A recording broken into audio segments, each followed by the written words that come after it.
Welcome to United Network News, the official news channel for CARE, the Center for Amity and Restoration of Earth. I'm Sunny Galt. At UNN, you get the real news. Through our field messengers, we show you the truth about what's really taking place in our communities. We also bring you stories to help you remember who you are and why you're here, as well as regional stories that impact the people. And our World Situation Report reveals what's happening throughout the multiverse.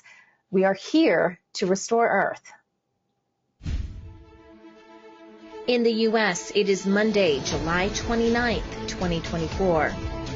In Montreal, one of our field messengers witnesses the arrest of a man.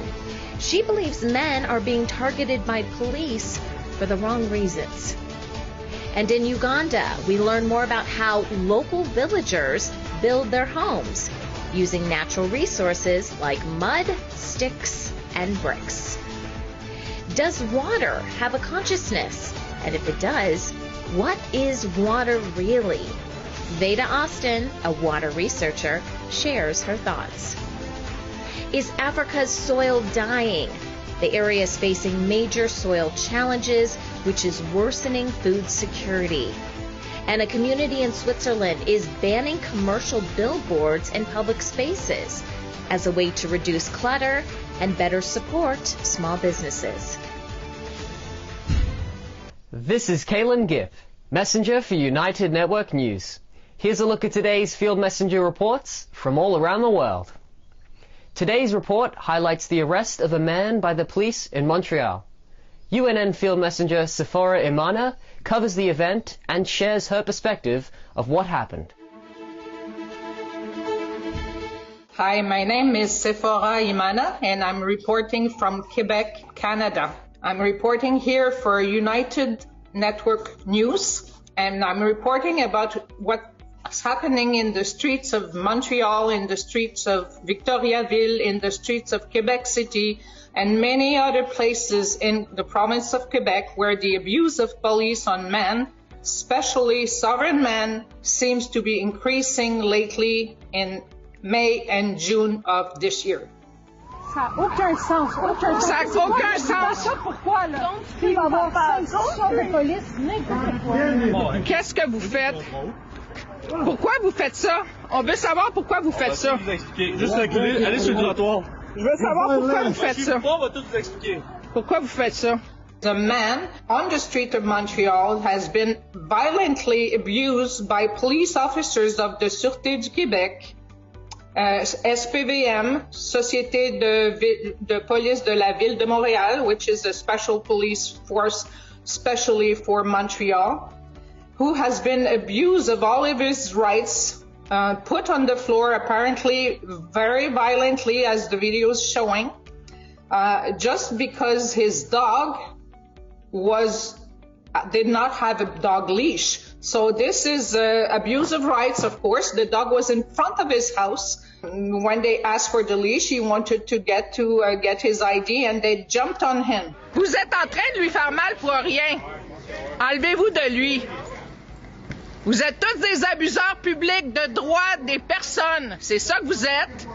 Vous êtes en train d'abuser de quelqu'un physiquement. Les gens, vous devriez vous mettre ici puis dire aux policiers qu'ils abusent de leurs droits.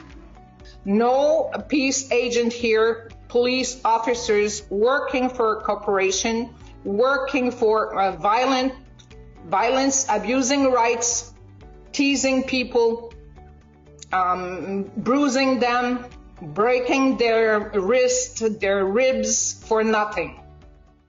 In rural villages in eastern Uganda, homes are built from natural resources with mud brick structures and outdoor cooking. UNN field messenger Mwandha Michael shares more about the community. Hello, field messenger Mwandha Michael report from eastern Uganda. My travels have taken me out into the very rural villages where we are seeing the homes and the lifestyle of the villages. Built from natural resources that are available from the land, mostly mud bricks and mud and sticks, with mud floors. Roofs made from papyrus or thatched roof homes can be 1 or 2 rooms. Cooking is done outside in small mud or brick structures, as charcoals and wood fires are used for the cooking process. And these types of homes are throughout the sub-counties in every district. It is a papyrus building. And these are bricks. They are trying to put up bricks that can make a structure to be a permanent structure, but they have no money to buy iron sheets. Instead of buying iron sheets, they just use papyruses. These are papyruses. And they are easily and friendly to fire. So in case of any eventuality and it causes fire, you might find that he's losing everything at once. Because when they get burnt, you can't really save anything out of the house. In life. And in life, because they make a house of 1 door and you don't see a window, there is no window, you can't see. When they have an entrance, it is the same entrance and the same exit. So in the case of anything, there is no way of escape. This is Mwandha Michael sharing with you. Thank you for listening. We want you to become a UNN field messenger. These are everyday people just like you who want to make a difference in their community. You don't need any special training or equipment. Just use the camera on your mobile phone and show us what's happening in your area. You send us your videos and our production team will create the report for you. Our website is now up and running at unitednetwork.earth. You can submit your Field Messenger reports directly through the Field Messenger tab at the top of the page. You can also email your reports to our email address at fieldmessenger@unitednetwork.earth. Hey, I'm Kirsten from Switzerland. This is Wayne from Tucson. Hi, my name is Desmond from Ghana. I am Claudia from Dawsonville, Georgia. I'm Mikey from Pretoria, South Africa. Hi, I'm Steve McGrath, Fort McMurray, Alberta, Canada. People from all around the world are coming together. Happy day, beautiful world. We are here in a rather small urban garden, and this video is just to show you the joys that we've had in this garden with electric gardening. When news happens in their area, they show us what's really going on. We have people in the streets protesting for and against. At United Network News, our field messengers are changing the face of news. This is Field Messenger Helen reporting with Nature, and I'm going to talk to you about the bees again. Take the next step in restoring our planet. Become a UNN Field Messenger today. Hi, I'm Stephanie from South Africa. If it's going to be, it's up to me. If it's going to be, it's up to me. It's up to me. It's up to me. It's up to me. It's up to me. It's up to all of us. We're UNN, and we're taking back the news.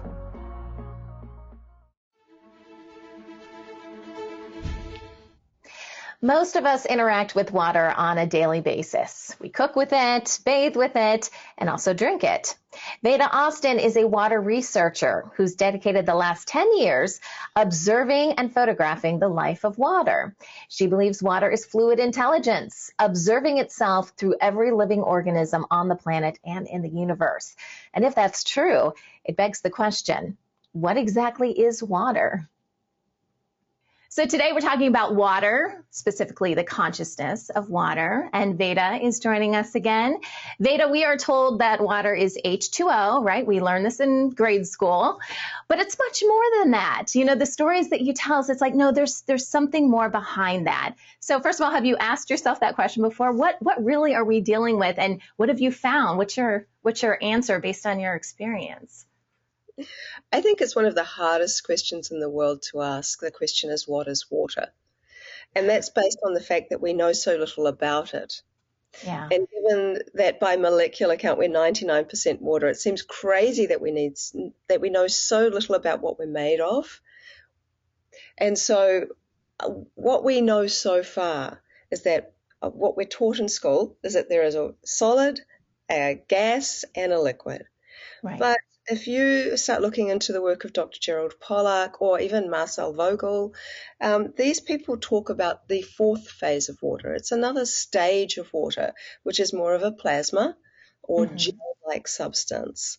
So there's lots of different aspects to fourth phase water, and actually those aspects relate to you, because we convert H2O into H3O2.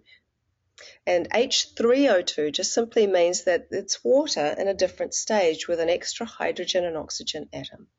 Okay. And what that does is it allows us to, and allows water to absorb more light.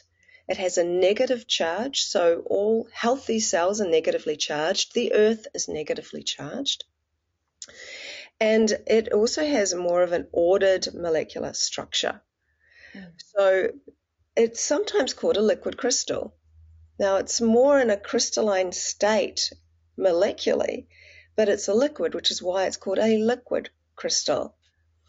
And if it wasn't for this unique type of water in our bodies, the DNA strands that we have, that we know how they coil, well, there are layers of very organized water around your DNA. And if that or those layers of water were not there, then our DNA wouldn't even coil. Okay. So this is very, very important, this unique type of water. I also think that there are other states of water that we have not identified yet. I recently did an interview with a man called Robert Edward Grant, and he's a polymath, and he was saying mathematically he believes there has to be more states to water that we're unaware of. And I believe that we will find some of them as we progress scientifically and emotionally. And I think that I actually think that spirit is aligned with one of those states relating more to the vaporous state, kind of like a vibrational vapor of which we just haven't identified yet. Because you've been talking about the consciousness of water, and I think that it's quite a big thing to say, is water conscious? I think even starting to question that, is water conscious, is a very big and good question to ask. Because we identify consciousness within a body of something, like within a human body or within a tree, or it has parameters of a physical body. But it's no coincidence that water, when we describe it, looking at a lake, we say, oh, there's a body of water. It has headwaters. There's the mouth of the river. In ancient times, water was not called water. It was called the waters, because it was considered to be a sacred body of water. When Romans created plumbing and people started to see their waste being taken away with water, it got reduced to being called water. Now we try to reduce it even further by calling it H2O. But where in the English language, outside of biblically, where we hear the term the waters or waters, is when we say her waters broke. It is this little trickling down of information from our past.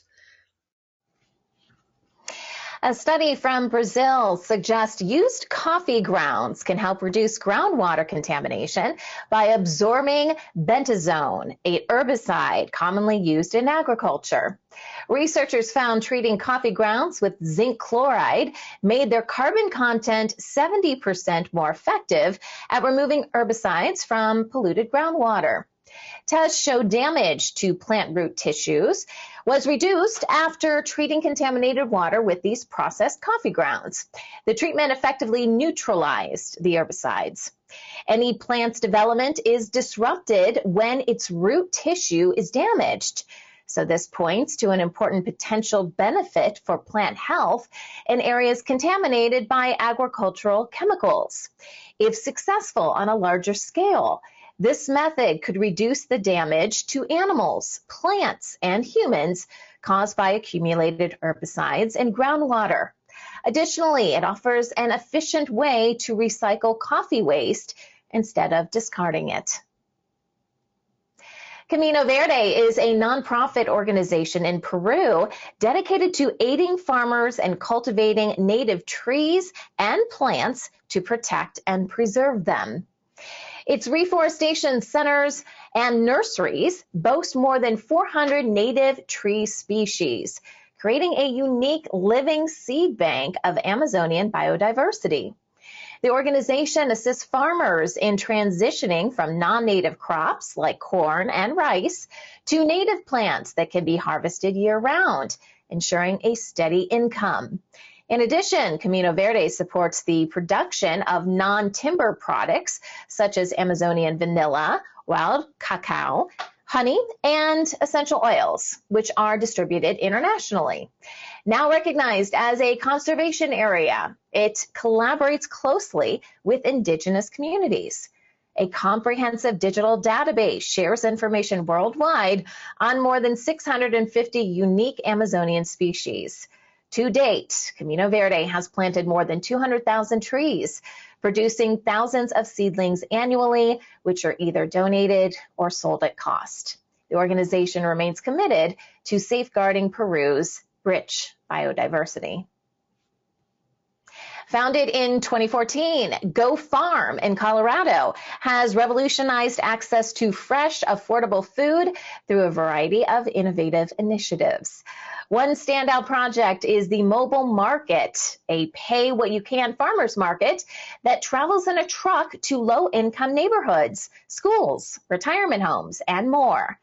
This mobile market connects residents with fresh produce sourced from 80 to 90 local farms each season. Building on this community-focused approach, Go Farm also runs the Incubator Farmer Project. This initiative supports aspiring farmers by providing a comprehensive 20-week training course and access to a quarter acre of land for 2 years. Participants gain valuable skills in farm management and have the opportunity to sell excess produce back to Go Farm, which helps sustain the program and strengthens local food systems. Additionally, their local food share initiative serves 500 to 800 members each summer, offering convenient weekly produce pickups from various locations. Currently reaching more than 2,000 households, Go Farm continues to innovate in delivering fresh, quality food to the community at low cost. We are United Network News. Every day, we release real stories from real people all over the world. Field Messenger reporting from Gold Coast, Australia, Denmark, Canada, Uganda, from Atlanta, in Southern California. In their own words, people like you share what's really happening in their area. At UNN, you are the news. You are creating a new world with infinite possibilities. You are the restoration plan. Come join us for the real news every Monday, Wednesday, and Friday, only on United Network. We're UNN, and we're taking back the news.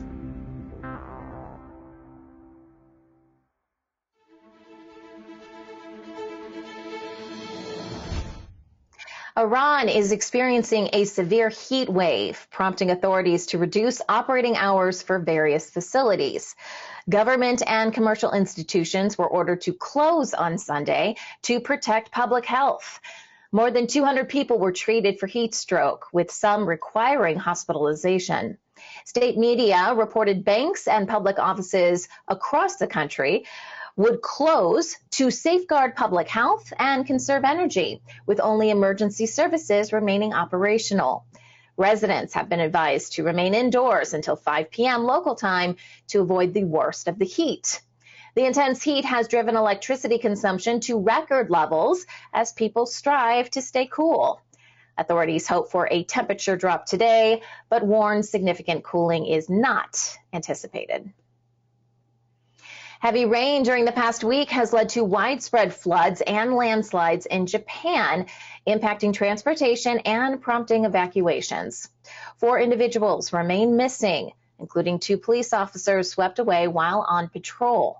Residents in affected areas have been urged to prioritize their safety, with thousands advised to seek shelter on higher ground. public transportation has been partially suspended, complicating the response efforts and evacuation plans. In certain regions, rescue operations took place, with teams using boats to evacuate those stranded in flooded locations. Forecasts anticipate an additional 8 inches of rain through Friday evening, prompting ongoing warnings for residents. South Korea is introducing a pilot program to bring in 100 lower-paid foreign housekeepers from the Philippines. This initiative aims to alleviate domestic responsibilities for women and potentially increase the country's record-low fertility rate. With a projected fertility rate of just 0.68 this year, the government hopes this initiative will encourage women to have more children. If successful, an additional 1,200 workers could arrive by mid-next year.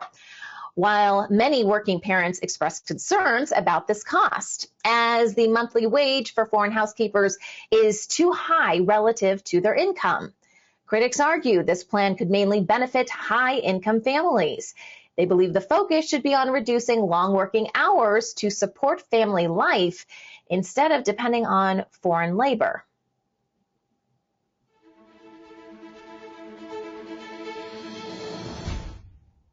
Paris, France was left in the dark on Saturday night after a significant power outage impacted the city. Numerous social media posts highlighted the impact of this blackout, with reports showing non-functional streetlights and unlit structures across multiple districts. Initial reports suggest the outage was expected to be temporary, though the exact cause remains unconfirmed. The power issues appeared around midnight and are being investigated by local services. This incident coincides with the opening of the Olympics in Paris, drawing thousands of athletes, journalists, and tourists to the city.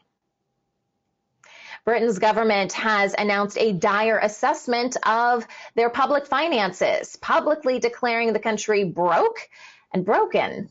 The Labour Party is facing the daunting task of addressing a £20 billion or $26 billion shortfall, while informing the public conditions are worse than anticipated. The finance minister will present the fiscal review to Parliament, alleging the former government made unfunded spending commitments to gain public support. The Conservatives have dismissed Labour's claims of a financial black hole as a tactic to justify tax increases not disclosed during the election. While some economists question the legitimacy of Labour's findings, the finance minister is expected to announce a date for her first budget and outline plans for departmental funding. She faces pressure to fulfill election promises, which prohibit raising income tax or other major taxes, complicating the process of addressing the identified shortfall. Ireland's data centers have surpassed the electricity consumption of its urban homes for the first time, using 21% of the nation's electricity last year. This marks a 20% increase compared to 2022. Homes in towns and cities accounted for 18% of total electricity usage. Experts warn the rapid growth of data center power demands could pose challenges for sustainable energy management in the country. Projections indicate that by 2026, data centers might consume approximately 31% of Ireland's electricity. This surge complicates the balance between energy supply and demand, especially since Ireland still relies heavily on fossil fuels, with more than half of its electricity generated from gas, coal, peat, and oil. The European Union is considering a controversial proposal to reduce the minimum number of pilots required on commercial flights from 2 to 1. This move, currently under evaluation by the European Union Aviation Safety Agency, has raised concerns about safety standards, with critics warning it may lead to a decline in aviation safety. An airline pilots union has stressed having at least 2 pilots on board is essential for safety. They argue single pilot operations could increase risks due to potential pilot incapacitation and heightened workloads. The agency says any new operations must demonstrate safety equal to existing 2 pilot protocols before approval. Concerns about profit-driven motives within the industry have also emerged, with advocates emphasizing the necessity of prioritizing safety alongside efficiency. A Swiss municipality has successfully implemented a ban on commercial advertising in its public spaces, setting a precedent for similar measures in larger areas. The local government is set to remove more than 75% of its billboards, retaining a few for cultural and sports announcements. Proponents of the ban argue it combats visual clutter and encourages mindful consumerism, as the advertisements were largely used by large corporations rather than local businesses. Similar initiatives in larger cities are in the works, although local politicians have faced challenges in executing these bans. The outdoor advertising industry could be significantly impacted by this trend, potentially shifting advertising revenue toward digital platforms. The local government's policy reflects a growing movement to reshape community spaces, seeking to provide residents with a more serene environment by limiting commercial visuals.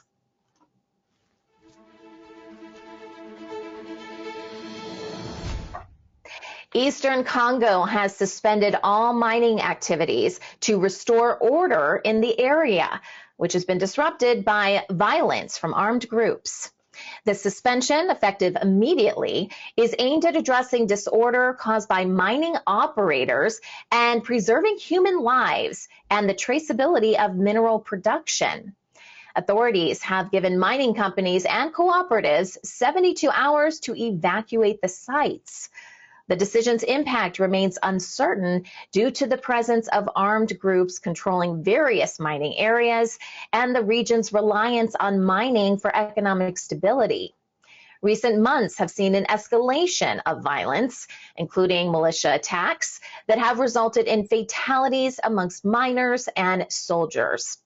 Previous attempts to suspend mining activities have faced political pressure, leading to reversals, raising concerns about the exploitation and profitability of mineral contracts. Africa's agricultural sector faces significant challenges as soil health declines, worsening food security. In Kenya, a recent scandal involving fake fertilizer has impacted about 7,000 farmers. In Zimbabwe, more than 70% of soils are now acidic, and farmers struggle to find organic materials due to drought and financial issues. Despite having 65% of the world's uncultivated arable land, Africa spends around $60 billion annually on food imports, a figure expected to rise with increasing demand. Experts point to declining soil health, mainly due to excessive use of chemical fertilizers, which has rendered much land poor and acidic. Traditional farming practices like crop rotation and organic composting are recommended to restore soil fertility. However, many farmers face challenges accessing affordable organic materials, limiting their ability to maintain soil health and sustain their livelihoods.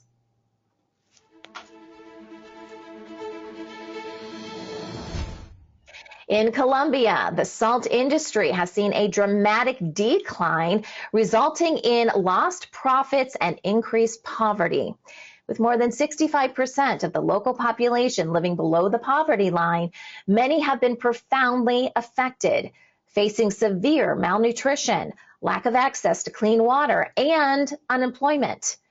Recent droughts have further worsened these issues, leading to a humanitarian emergency as families struggle to survive and livestock perish from thirst. Critics point to mismanagement within the salt industry as a significant factor in the economic instability, with infrastructure in disrepair and debts exceeding $5 million. Allegations of illegal salt extraction have emerged, with reports of individuals profiting from off-book sales. Community leaders call for urgent government intervention to implement social programs aimed at alleviating extreme poverty and engaging with local populations for sustainable solutions. In Sao Paulo, Brazil, a recent report has revealed deaths involving military police have nearly doubled in just 6 months.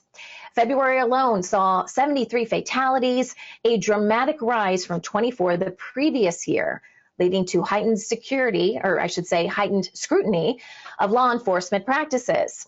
High-profile operations have been criticized for alleged police violence, further eroding public trust. As 2 officers face serious charges related to misconduct, residents express concerns over safety and accountability within the police force. Despite some decreases in certain crimes like homicide and robbery, incidents of rape have risen to more than 1,200, highlighting ongoing issues of violence against vulnerable communities.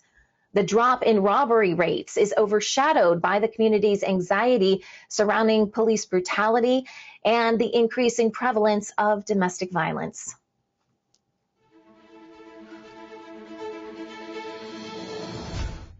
A recent inquiry in New Zealand has revealed alarming statistics regarding the abuse of children in state and faith-based care. Between 1950 and 2019, nearly a third of the 650,000 children and vulnerable adults in these facilities encountered various forms of abuse, including physical and sexual violence. The inquiry called for urgent actions, including apologies from state and church leaders and significant reforms to the child welfare system. Survivors, some of whom have waited decades for recognition, urgently demand justice. They say the average lifetime cost of their suffering far exceeds what they have received in compensation. The report highlights the ongoing impact of these abuses, with many survivors feeling abandoned and neglected by authorities meant to protect them. The government has until the end of the year to outline its compensation plans as survivors and advocates continue to push for immediate action.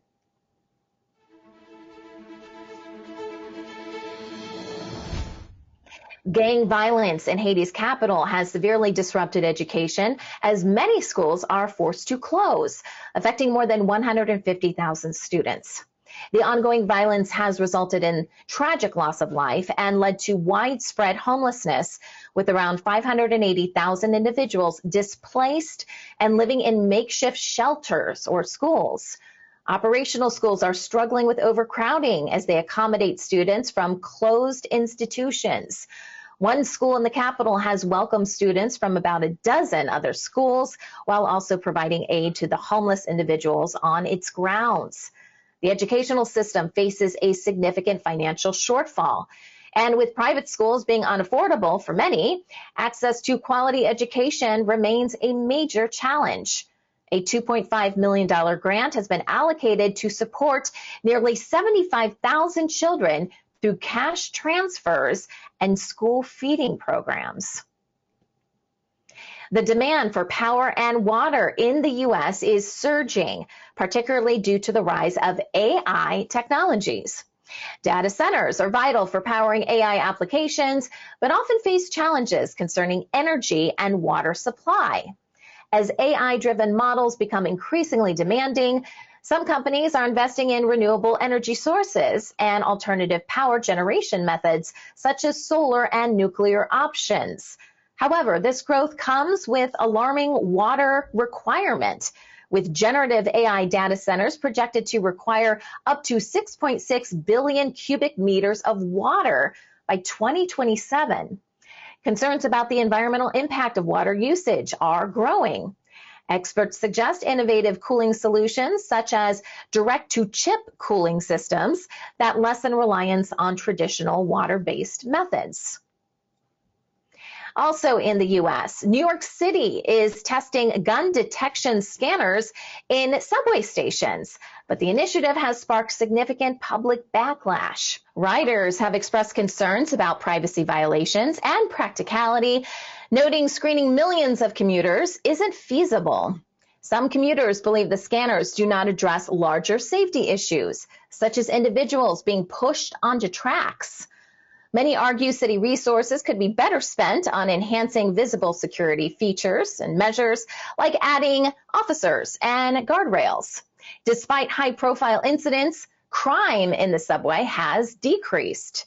Experts doubt the scanner's effectiveness given the subway's extensive design and flow of commuters.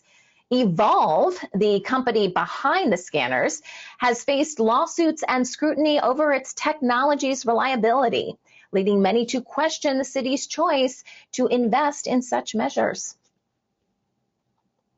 A major meat recall has been announced in the U.S. due to concerns of food poisoning linked to a multi-state listeria outbreak. Boar's Head Provisions is recalling 9 products after testing revealed listeria monocytogenes, which can lead to severe illness or death in vulnerable individuals.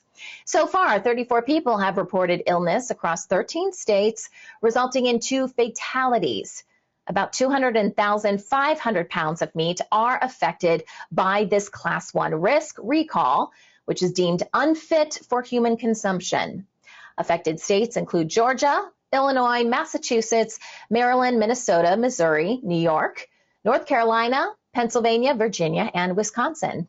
Consumers are urged to check their products and discard any that are part of this recall. We have an exciting new announcement. We have launched a new global TV service specifically for the UNN community. Thousands of live TV channels, 60,000 movies on demand, over 30 languages, and live sports from around the globe. Between all the separate streaming services and cable for live TV and sports packages, it could cost well over $200 a month. But now with United TV, you can have it all for only $15.99 a month. Go to unitedtv.org and check it out. Get so much more for so much less.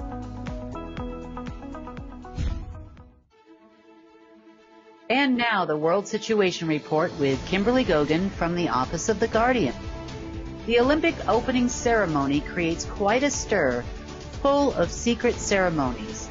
Was there more to their alleged ceremony dedicated to the Greek gods? The secret Space Force and the Deep State were hoping this Lion's Gate was still theirs, and the return of Astaroth would bring them gifts. And what exactly was the Oracle? Hint, it was not a human. All this and more in today's World Situation Report. Here's the World Situation Report with Kimberly Gogan with the Office of the Guardian. Well, good afternoon, good morning, or good evening, wherever you are. Happy 29th of July, and I guess you could say officially entering into the Lionsgate period, according to the internet anyway. Lots of stuff going on this weekend. It was very, very busy for me, and lots of regular news. So I'm going to start with that, and then I'll kind of get into more of the behind-the-scenes things. Okay, today, allegedly, there was a 5.2 earthquake in the state of California being reported, but other reports are stating it was a 2.9. There are also other reports going on in the news about various earthquakes in the state of Texas. They allegedly are declaring a state of emergency due to said earthquakes. Yeah, I don't know if they're actually going to declare a state of emergency or not, probably so they could bring in the National Guard. They really are going for this martial law thing, and they thought that they could get there by over-reporting earthquakes that either didn't actually happen or were nothing more than a slight rumble. And the slight rumble reports are coming to me from people that live in those respective areas. There was also some other earthquakes that happened in Iraq and other areas of the world. That was actually probably due to something else and not deep state interference. So that's the story behind the scenes about the earthquakes. Now, Not that you guys believed that this was actually real, and I shouldn't say you guys, I should say you people. I know people have stopped me for that one. That's an American thing, in case you don't know. About 2 weeks after the actual event, so over this weekend, there were some pictures that were taken of the former fake President Trump. And any of you that do any kind of like gardening, or maybe you're an athlete, you do some sports, or maybe you were even a veteran and you had been involved in some warfare in the past, you would actually know that if you get a scrape or some kind of a cut, or maybe you cut yourself while you were cooking on a knife or something, that usually takes about a solid 2 weeks to heal. Now, the better shape you're in, the younger you are, the faster it heals, and those are the fast healing times. Now, as you get older, the longer it takes for a wound to heal, even a slight scratch or, anything like that. Maybe you were outside doing a few things and you got a little scrape. So you're probably looking at somewhere between 2 to 4 weeks to heal. Now, by the age of 78, you're looking at a lot longer, and we're just talking about regular household wounds here. We're not even talking about something as, invasive as a bullet wound or a bullet scrape, I guess you would call it. But let's take a look at some pictures, or a picture that is circulating of the former person playing President Trump in his ear after 2 weeks. Now, if I were you, I would probably be sending emails out to the Trump organization asking for the name of this plastic surgeon, because I'm going to tell you this is going to be the most popular plastic surgeon in the world after this, because no one heals this fast, and nobody even that is involved with plastic surgery or any other kind of surgery has ever seen a wound heal this fast. I have to tell you, and I'm laughing because there is no such thing. Not for a younger person, not for an older person, not for any person that can get a near miss of the head, of the cartilage of the ear. I mean, I couldn't even pierce my ear and have it heal that fast. So, sorry, but, pretty much everything we've been saying here has been 100% true about this all being a setup by the SSP operatives we call Duck Dynasty here, who can't seem to run a proper operation. They should have kept this scar or some stitches or something on there for at least a month or more. But who knows? Maybe this is their third person, and their makeup mask wearing person probably forgot to actually put the scar there. Maybe they should keep the bandage on longer. Who knows? Maybe they ran out of bandages. They're probably selling them on the internet. I'm not sure. Okay, next. Other disturbances going on in the world for real news. Turkey was actually ordered by the American deep state, who then referred this over to NATO, which is also part of the same deep state, earlier today to be on standby to drone an Iraqi oil field in Kurdistan. Now, why would they want to do such a thing? Well, we all know that America is, broke, and the American deep state is even broker. And the operative groups that run our political sector here are even broker than that. So they are in dire need of fulfilling some contracts we talked about weeks ago. When we were talking about the Gaza war, we were talking about the contracts that they plan to do against large amounts of LNG or natural gas that are located in the Israel-Gaza area. Before they found out that those reserves had already been leveraged in the late 70s. So they're desperately looking for something to back their fake currencies, or to get lines of credit against, or margin against in the actual financial system, which they have very limited to no access to at this moment in time. The next one is the Iraqi oil fields. Well, As you know, behind the scenes, the deep state always splits up areas of the world, meaning that these reserves belong to the U.S. deep state, those reserves belong to the Chinese deep state, these reserves belong to the Russian deep state, and they exchange those deeds or papers or ownership after there's usually a war and they take control of them over to X party here, X deep state section here. Well, currently at this moment in time, the Americans, in order to gain some funds from the Russians, turned over the Iraqi Kurdistan oil fields, which they used to control along with Halliburton, directly over to the Russians. This has happened several years back. And the Russians have been extracting that oil and refining it and putting a, before, I should say, they were putting a Russian allocation number to them and sending them back out as clean and unsanctioned oil.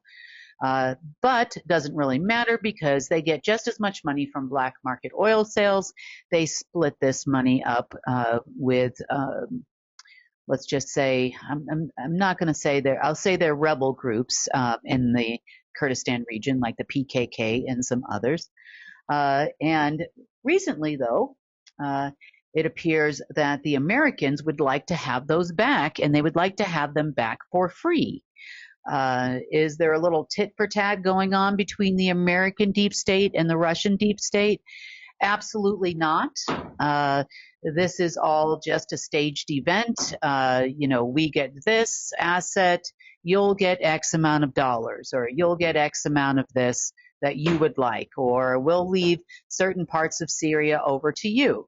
So it's just all in the name of the deep state game. They're really struggling to try to maintain any kind of financial competence, I guess you would say, or any kind of financial assets with which to continue their mess. And speaking of messes, there was a lot riding on the 28th, which was yesterday, for the deep state. But what I mean by a lot riding on this is you have a number of the secret space program operatives that have been doing what I call dialing for dollars. So they have been doing a telethon session, calling every terrorist group they know. They're calling anyone they could possibly start World War III with, making all kinds of promises for the last few weeks, including to the U.S. Treasury Department and other countries all over the world. So these groups here that I'm about to mention are no exception. There was also talk over the weekend about coming out of Lebanon that if you were a civilian from certain countries and you were in Lebanon, that you needed to leave Lebanon immediately while there were still commercial flights, because they had made a deal with the Hezbollah over the course of the last week in order to begin a war again in that area between Lebanon and Israel. Same old yawn, right? But of course, there was no pay to the Hezbollah, so they had to make quick adjustments. Some of those adjustments would be that they called a group in Iraq. The group is called Al-Nojaba. And remember, I told you a while ago that some of the operatives were giving the entire Rolodex of the Rothschilds to make this happen at all costs. And I know who was given the Rolodex, and God bless that man, the way he blesses others. But anyway, and they contacted this group several days ago, if not longer. And when the Hezbollah started to waver, no money, no war. And they told them that they were going to support them to take the place of Khomeini. And the leader of this group to take the place of Khomeini should Khomeini be fake passing away again. They like to have people alive much longer than until they can find a sufficient replacement, apparently. And you'll be a god amongst the Shiite Muslim people, and you'll run the entire region for us, and we'll give you so much money. You'll do so many things in the region. You'll be the hero. You'll be the next Mahdi or somebody. I don't know. This promise was made by American deep state operatives, including some with the secret space program here. Probably those affiliated with Duck Dynasty in part, and others. And today, those promises fell flat. No money came today as promised. And this is what I meant by a lot of cards falling. The house of cards has been crashing all day long, which is why I've been so busy. Now, when the promises fell flat, this particular group, which is backed by the Iranians predominantly, have stated that they are going to resume the shelling of U.S. bases in the region. Is that going to happen? Yes, probably, because things are getting pretty hot and heavy over there right now. And everybody is very unhappy with the American operatives' all promises and zero delivery, including but not limited to the Israelis.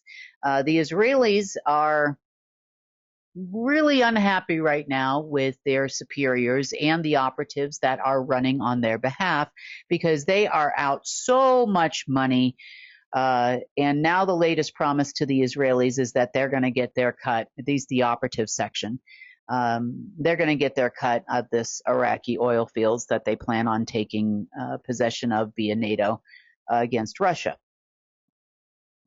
They also probably believe that Russia has enough money to fight a war within the Middle East, and I honestly feel like it is 1992, and I am looking at the beginnings of Desert Storm here again. I mean, the people, the operatives that are still participating in this mess, most of them are somewhere between the age of 60 and 70, and they were probably involved in the same Desert Storm before. So they figured, hey, here's the cookie cutter. This all worked before. We dragged the Russians in and everybody else into this mess, and we're going to probably do that again. And of course, like with all wars, these are all things that are done by agreement, way ahead of time between groups of operatives.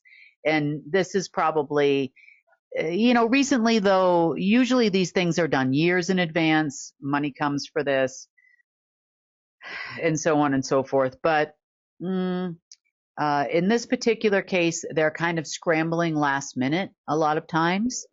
And there's a lot of mistakes made, just like you saw with the Trump situation that happened, just like you're seeing in the Middle East. You're also seeing certain areas that have been hostile, like the Houthis in Yemen. You're also seeing that kind of unwinding. The same time you're seeing the Russia-Ukraine thing unwinding. And I know they're doing their best to keep everything together, but it's not even robbing Peter to pay Paul anymore. There's no more Peters to rob at this point. So a lot of this is coming to a drastic close. And I'll get into what all of this was riding on. And as always, it's always some kind of an esoteric event they're hoping is going to happen. So, okay, next in somewhat regular news. I mean, this was almost like a nightmare. The Olympic opening ceremonies. Now, the Olympic opening ceremonies typically aren't terrible, I mean, there's always some symbology in there. And we talked last time about the color wars and the color matrices and why they do the things they do to some degree. This one here was a little bit different. So allegedly, what France says is they wanted to highlight the Greek culture, I guess, basically stating that that is, the birthplace of the Olympics and that kind of thing. Now, I'm not quite buying that. And the reason why I'm not buying it is because if you were going to highlight the beginnings of the Olympics, you would have gladiators, you would have the Colosseum, you would be highlighting those types of things to show, the history of the Olympics. Now, by looking at the history of Greece, if I was Greek, I would be insulted. A lot of this allegedly was made to look out. There's a part of it that everybody is talking about, and that's the part where it looked like a scene from the Last Supper. They are alleging that this is from some Greek feast, which happens to look identical to the Last Supper, but where in this particular feast you have people portraying that they are Greek gods. Now, if you watch this and you don't know much about Greek gods, or even if you do know a lot about Greek gods and say you are Greek and you know and you see the statues everywhere, has anybody ever seen the Greek gods look like those people at the table? I just don't think so. And what was the guy in the fruit bowl? That was supposed to be Dionysus, which is allegedly the god of wine, alcohol, and, all things festive, allegedly. What this was doing at the Olympics, I'm not sure. What was worse, when I looked at this, I saw a lady holding her head and singing, and we went from rock music to some song by Lady Gaga that's talking about her feminine parts, and that she's going to go out and meet possible Johns, as we call them in America, Joes apparently in France.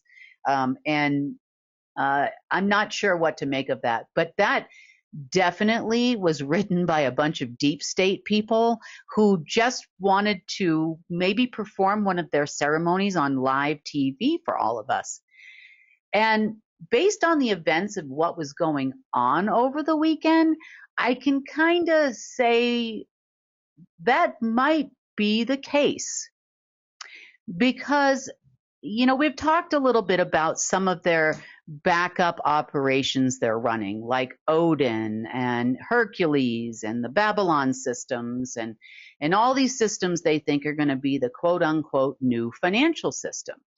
If you've been watching for quite a long time now, you would have seen us talk about Poseidon and some others. So a lot of these places did have what I call space junk, or alien space junk, that were located at specific places around the world.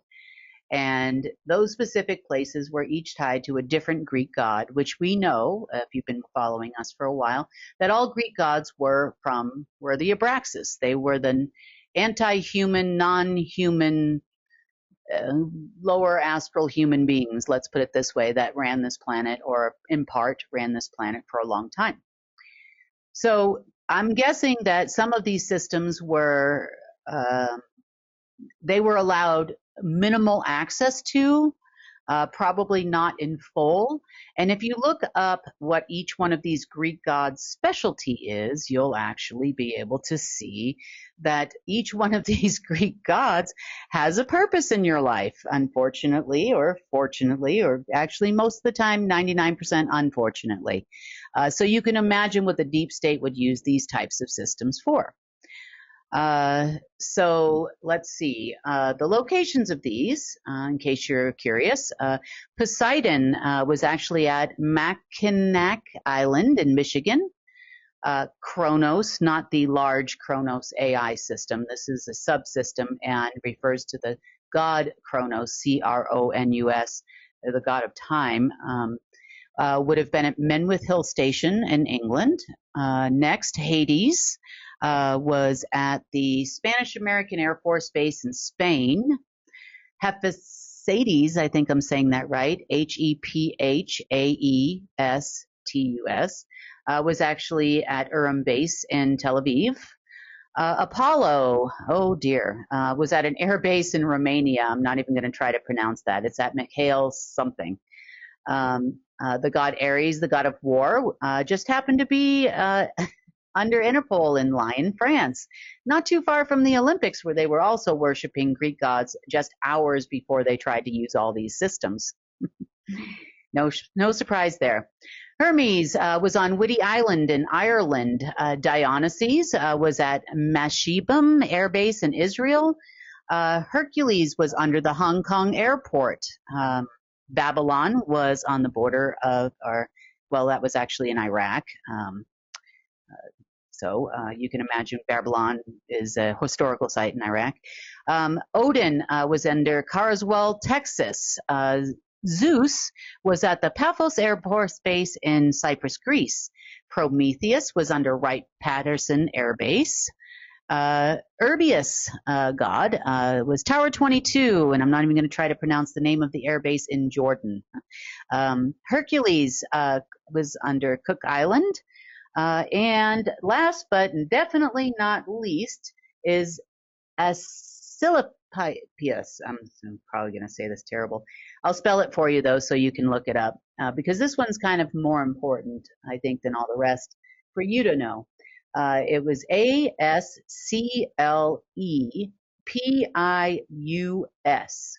and this was actually the god of medicine.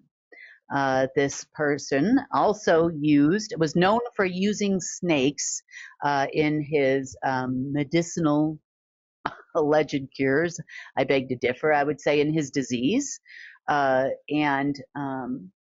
There were all kinds of systems in the past that were in AI systems for the serpents themselves, and as well as the god himself. And these were used to proliferate disease in humans, and disease of the planet, disease of anything organic, crops, you name it. This system was responsible for it at the time.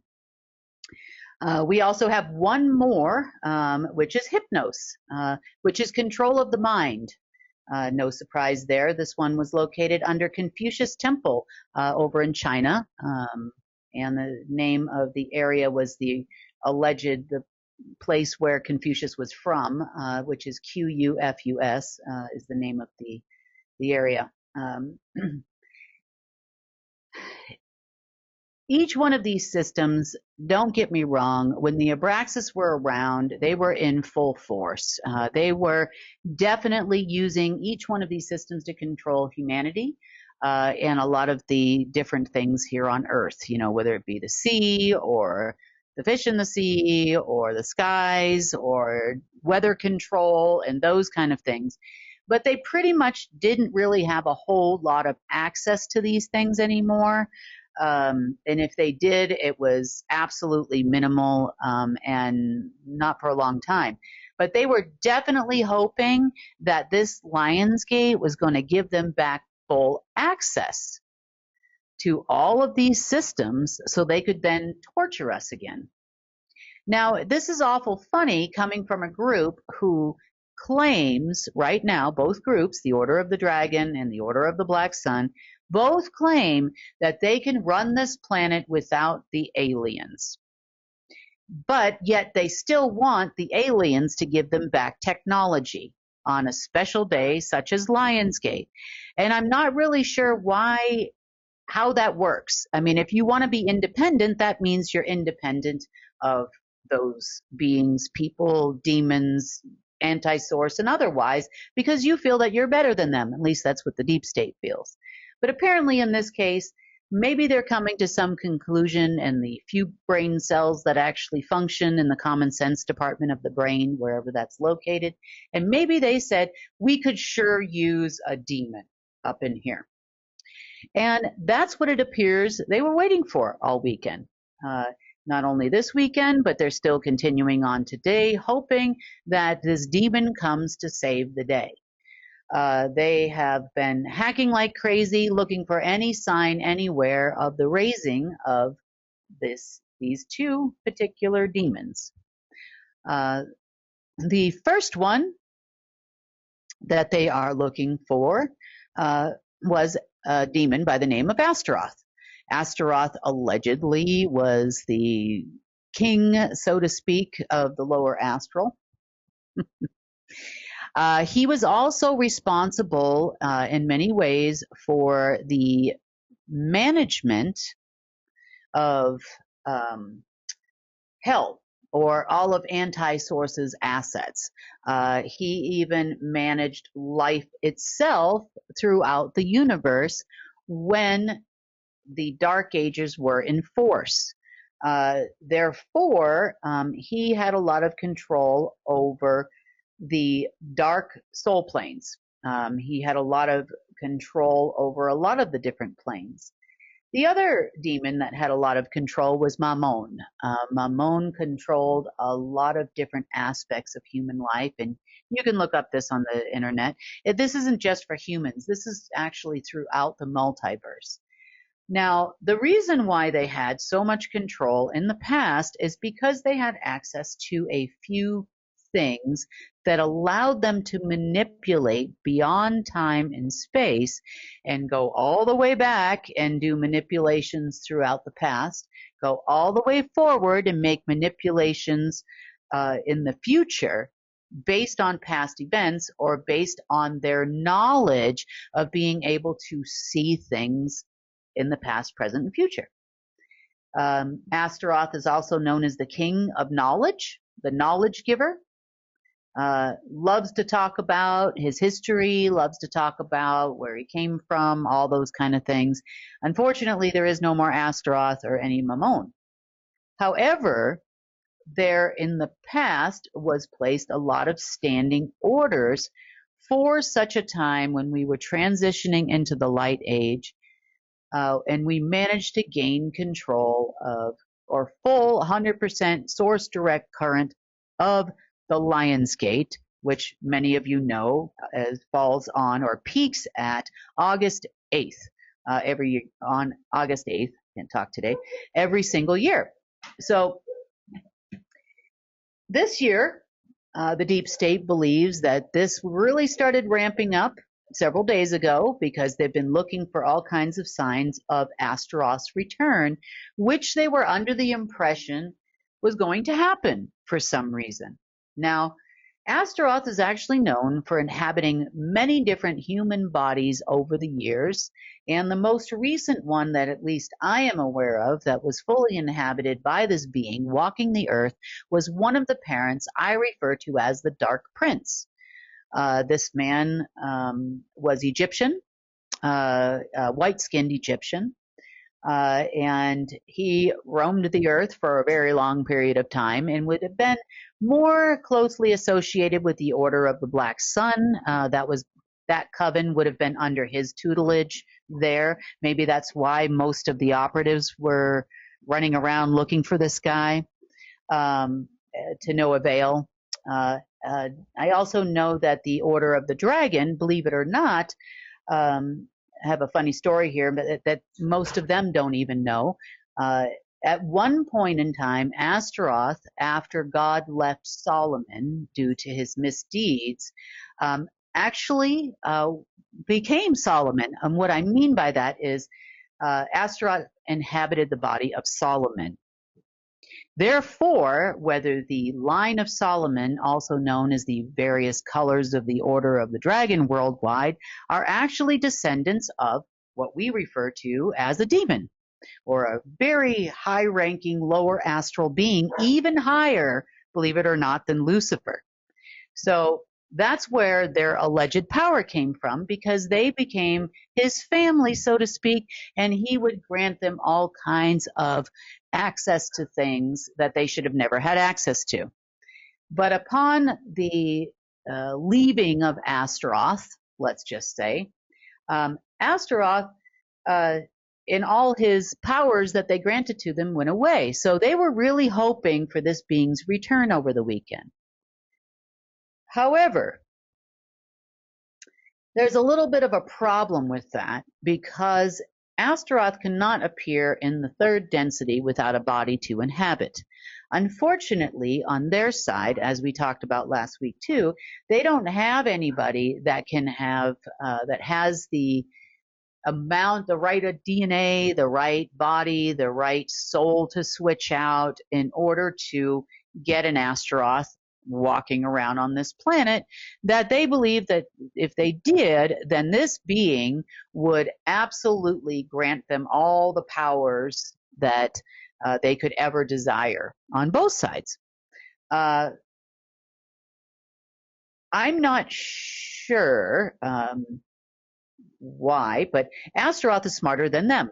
I mean, I know that's a shocker to you guys, but you know, he is, or he was, I should say, because he, or even the AI version of him was trying to find a machismo deck all weekend that would allow itself to be, or it could overpower and allow itself to inhabit that body. Now, that was a complete and total failure. That did not happen. So today, they're a little bit perplexed as to why he didn't come back when he said he was going to come back. I don't know if they had this conversation in the past, or this is some knowledge that was passed on generation after generation. Who knows? So as of this afternoon, they're actually looking to do a ceremony. They have one planned, and they are just looking for someone that has the right DNA, and they feel if they do this ceremony that this thing that is no longer in existence in any plane, anywhere, is going to come back. If they can't get an Astaroth, maybe they can get a Mammon. I'm not sure. But that didn't work out that well either for them. However, we had standing orders there as well. We'll talk about that in a second. So I guess at this moment, they haven't found anybody that qualifies to do this ceremony that is either so close to anti-source in DNA that would work, or so close to source in DNA that would work. So if any of you are bored and you have nothing to do this week and you would like to see what it feels like to have a demon up in there, give the deep state a call. They're desperate at this point. I'm only kidding, that was an absolute no from me, but no, I just had to make a joke of it because they are that ridiculous right now. Okay, let's talk about areas that would have been affected, probably even some negative energy and those kind of things over the weekend, based on some of the standing orders. One of the places would be the Church of the Holy Sepulchre in Israel. And this is an interesting one if you have a chance to look it up. It's called the Christ of the Abyss. It's actually a statue underneath the Mediterranean Sea. And apparently they put this there to actually show where the site was that they would be looking for. I'm not sure, and why a Christ statue. I mean, nothing these people do makes any sense anyway. We also have off of the coast of Sumatra Island, we have what's called a sunken mountain is what they call it over there. It's an underwater mountain. You can look that up. These are interesting things about our world. It was another location that would have been affected. Let's see. We also have pretty much underneath the entire area of the Lucayan Islands, and I guess more specifically San Salvador Island in the Bahamas. And there was a couple of different statues there, or different historical sites. One of them is actually called the Divine Savior of the World. Yeah, I don't really think so. When I think of Mamun and Astaroth, that's not what I'm thinking of. There are some caves in Nassau, the Bahamas, that are kind of near Love Beach on the island of Nassau. In Iceland, we have the Kerid, K-E-R-I-D, Crater Lake. It is also in what in English means the Heart of Iceland National Park. It's a very interesting place, really pretty lake if you have a chance to take a look at it. It's probably even prettier now that we don't have demon junk underneath it, so that's nice. An oldie but a goodie, it's not called Thule Base anymore in Greenland. It's called something that I guess the U.S. Space Force took it over and renamed it some name that I'm probably not going to have the brain space to pronounce this late doing the news. So we also had the Plaza Francia. We had some place here in Venezuela in Caracas called the, I'm going to try to say this in my worst Spanish ever, La Proceres. We also had another area that in the Mariana Trench. It's called the Abyssal Zone. It's an abyssal zone, which defines how deep it actually is. And the name of the area is called the Challenge Deep. So that's an interesting look. Also went back to Mount Everest, kind of on the backside of Mount Everest this time. Been there so many times. That must be a favorite place of demons and lower astral beings to put junk. Now we'll have the whole deep state trying to climb it. That's wonderful. We also have the Hercules Monument in Germany, which is really creepy looking, in the Brandenburg Gate, also in Germany, which you've heard of. So let's see. So these were all the places we went on Saturday, trying to clean up any kind of standing orders for any new junk that had appeared based on these standing orders. Okay, next. Other ways that lower astral beings would control the upper astral. So that would be the Omegaverse beings trying to control the Alphaverse. Also trying to control, at the time, Alpha AI. And these things were not only in computers, they were not only throughout the multiverse, but they were also in existence throughout your person. How did they affect your person? Now, if you've been kind of in the spiritual world for a while, meaning you're learning, you're awake and aware, you know about the planes of existence and those types of things, then you'll probably know that for some reason the astral plane is a negative. In other words, it looks like the opposite of what the actual physical plane looks like, but everything that's in the physical plane is also in the astral plane. Astral mirrors of delusion, they were able to actually control a lot of what happens in the physical world, which was in turn connected to a lot of these Greek god systems or Abraxas systems that were able to have some access to those mirrors. Now, the ultimate access to those mirrors would have been attributed to Astaroth. So did the deep state have access to these mirrors at one point? I would say limited access on an orders only basis from quote unquote on high in their world. And these mirrors of delusion or distortion were not only for the astral plane, they were actually for all planes, including blocking you from traveling to the soul plane. So were these mirrors fairly well disabled until this weekend? Yes. Did they try to come back and reinstall themselves this weekend? Yes. Did the deep state think that this was a gift from the gods? Probably. But they didn't last very long, and they were all gone pretty much by Sunday afternoon. But not to say that they didn't cause any kind of disturbances or anything in people, because they very well could have, based on standing orders from beings that are no longer with us. It's not the deep state actually doing it. It's actually coming from a standing order for the time when Astaroth was planning on coming back to this planet, which didn't happen. So the mirrors of distortion, to explain to the deep state what they are, because they don't seem to know what they do or what they did, they were mainly controlled by anti-source.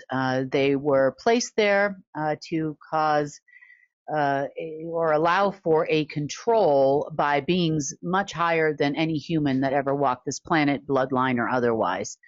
Did they maybe see payment systems that were in there at one point? Possibly. But that was, again, just to carry out orders on things that they couldn't do remotely through an AI system, like create wars that would cause disturbances, which would then feed fear and subconscious and conscious memories, which would then create trauma, which would then allow for mirrors of delusion to gain more power so that they could control your emotional plane in your person.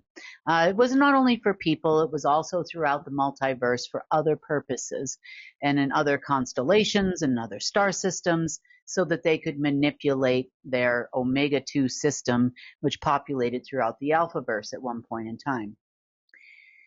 Okay, speaking of populating throughout the multiverse at one point in time, we figured out something very interesting in the last 24 hours. I know you've heard of Oracle Systems, and you probably know Oracle Systems as a CIA-run deep state banking system software, along with a few other softwares. We also talked about the Oracle Systems and their quick file system, or QFS, everybody thinks is the quantum financial system, but it's not, especially in the operative world. But there is an actual base root Oracle system that existed throughout the multiverse.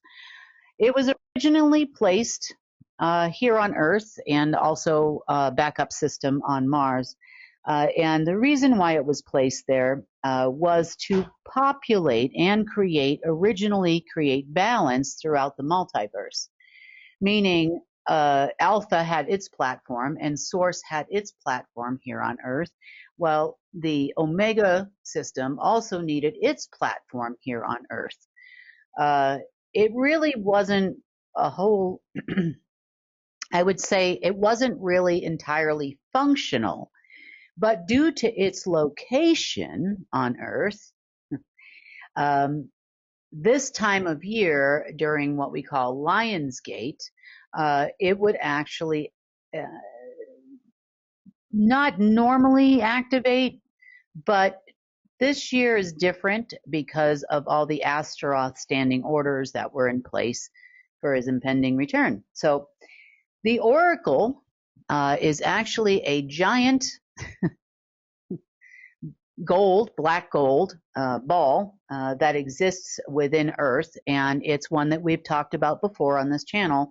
It actually extends from Malkoff Caves all the way over through Wyoming at its height. That's the top of the ball. But the ball is much larger and goes much deeper into Earth. Turns out that a lot of the operating system for Astaroth and its access, or that being's access, and anti-source access to Omega 2 on this side of the multiverse came through that giant gold ball under Yellowstone Park. It's probably also the reason why we've seen the deep state there hundreds and hundreds of times trying to see if they could gain access to Oracle. But alas, Oracle itself was only accessible by its managers, none of which were human.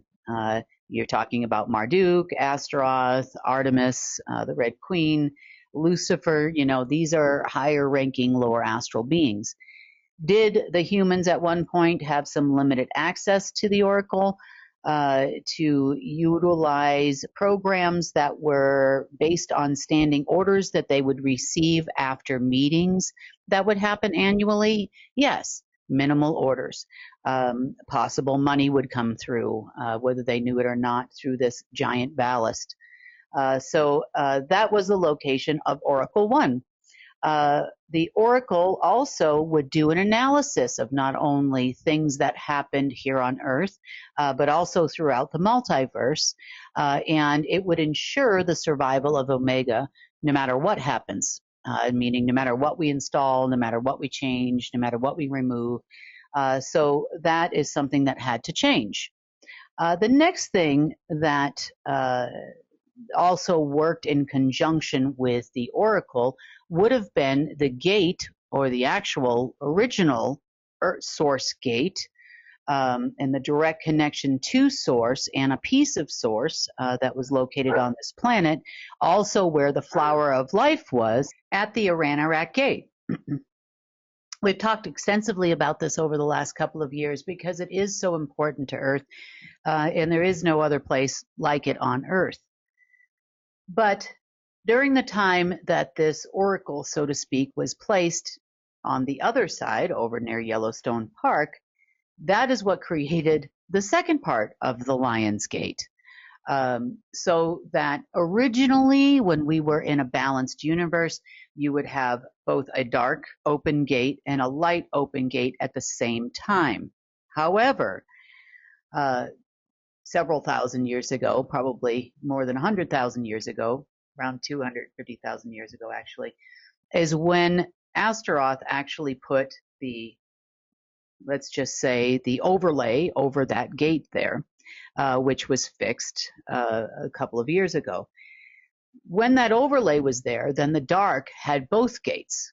And that was part of the reason why the deep state, I guess, which really wasn't for them, it was actually for lower astral beings, but they said that they owned the Lion's Gate completely, wore it like a badge of honor, that they were unable, that we were, and Earth was not able to connect directly to Source during this time of year.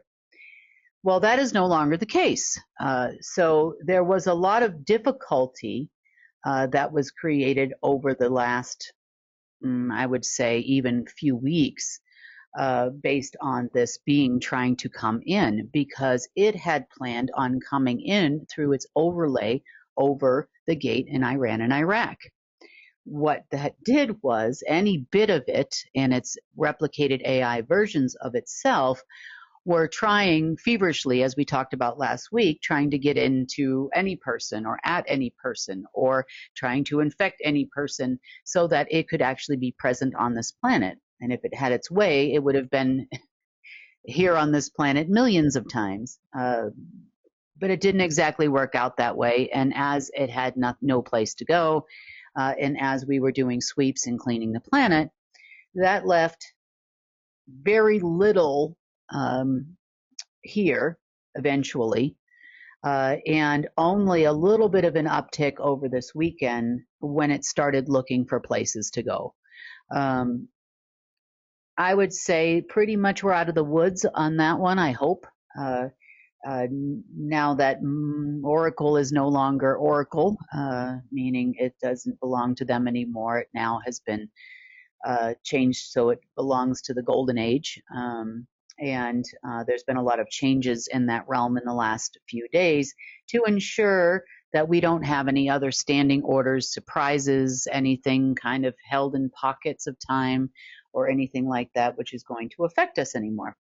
But interestingly enough, we've often talked about us having 2 Lions Gates per year, which we still should have, but both of them will only take place now over on the Iran-Iraq side. So we won't be having another Lions Gate open on this side of the planet, which is pretty much making the deep state very upset. So the reason why, to make a long story longer, I mean, this is all really good information for you to know anyway, but this megastructure in Earth, Oracle, you would consider it as very similar to the moon megastructure and how that worked. And they worked oftentimes together as well to increase the power of Omega-2 on this side of the universe. In the past, since the moon's systems were pretty much disabled, we didn't see a whole lot coming from the Oracle in the last several months to several years. Or a few years, I should say, since these were things that were being worked on.